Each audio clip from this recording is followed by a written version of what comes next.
day everyone. Our topic for this video is about similar solid.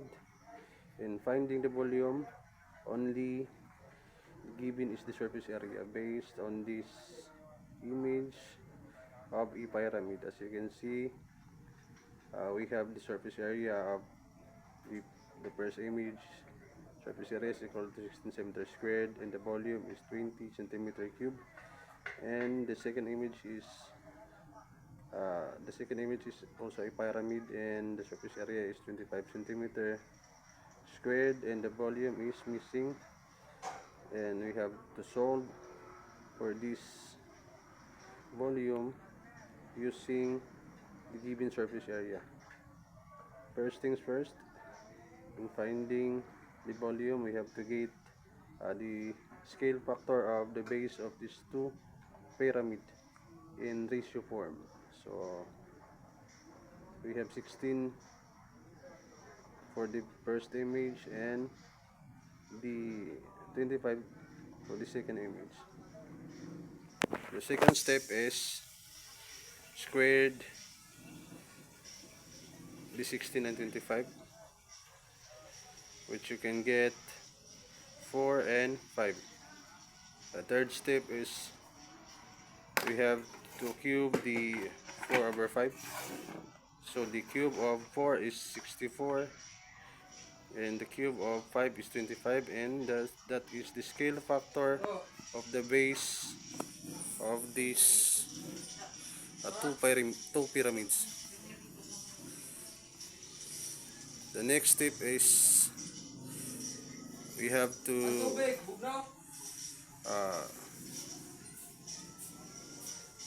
get the volume. So in getting the volume, we have to use the scale, the ratios. So the first thing is we have to equate the scale factors of the base of the pyramid, which is 64 over 125, equal to the volume of the two pyramids. As you can see, 20 over b, because the volume of the second image is missing, so 20 over b. Then the next step is cross multiply. Then you get 64b is equal to 20 over 125. Then divide both sides by 64, and the volume will remain, and 20 times 125 over 64 is approximately 39 centimeter cube, and that's the answer in cube, in finding the cube of this pyramid using the surface area only. Scale factor in finding length, area, and volume.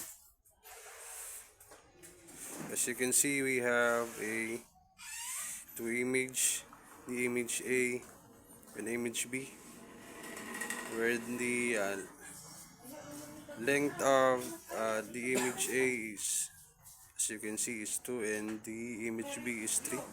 Now, in finding the length, the formula is length is equal to image over pre-image, where the image is equal to B and the pre-image is equal to A. Now, in finding the length, which is L is equal to B over A, you just have to substitute the value of the B and the A according to the scale factor of the two images. The value of B is 3 and the value of A is 2. Then 3 over 2 is equal to 1.5. Now let's move on in finding the surface area of the two images using scale factor. The formula of surface area is equal to B over A squared. Now, next is just have to substitute the value of B and the value of A. So the value of B is 3 and the value of A is equal to 2 according to this image. Now, 3 squared is equal to 9, then 2 squared is equal to 4, and 9 over 4 is our surface area.